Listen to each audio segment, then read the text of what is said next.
نماز عید یہ واجب ہے، یعنی اس کا پڑھنا واجب ہے، اور یہ 6 زائد تکبیروں کے ساتھ پڑھی جاتی ہے۔ سب سے پہلے تو نماز عید کی نیت کریں گے کہ میں 2 رکعت نماز عید واجب ادا کر رہا ہوں، ساتھ 6 زائد تکبیروں کے۔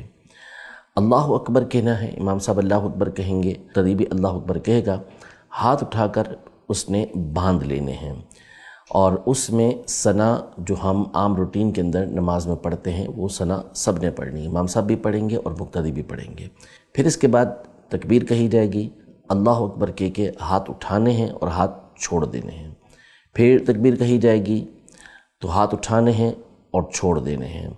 اس کے بعد جب تکبیر کہی جائے گی تو ہاتھ اٹھا کر باندھ لینے ہیں۔ امام صاحب یہ قراءت کریں گے اور ہم نے یعنی جو پیچھے نماز پڑھ رہے ہیں انہوں نے سننا ہے۔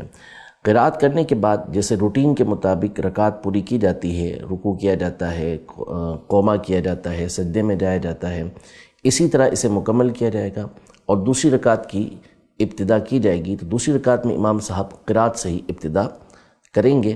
جب ان کی قراءت مکمل ہو جائے گی سورۃ الفاتحہ اور اس کے ساتھ جب سورت ملا لیں گے تو اب انہوں نے 3 تکبیریں کہنی ہیں۔ ہم بھی 7 تکبیر کہیں گے، نہیں اتنی آواز میں کم از کم ہم بھی کہیں گے کہ ہمارے کانوں تک آواز پہنچے۔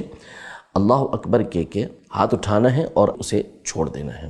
پھر تکبیر کہی جائے گی، ہاتھ اٹھانے ہیں اور اللہ اکبر کہہ کے چھوڑ دینے ہیں۔